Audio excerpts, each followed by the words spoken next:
how to pin a video on your YouTube channel. So if you want to pin a video on your YouTube channel, then what you need to do is first you just need to simply open up your browser. Once you open up your browser, you need to go with youtube.com. Once you're under your YouTube, now you just need to simply go with the top right, which has that profile option.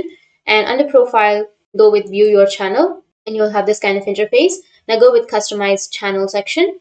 Under customize channel, here you will have an option of layout, branding, and basic info, right? So you need to just go with layout section. In my case, I don't have that. But if you have layout section, you need to go with layout, and then you will have the first option, which is channel trailer for people who haven't subscribed. And on the right side, you will have add option. So you just need something to go and add that.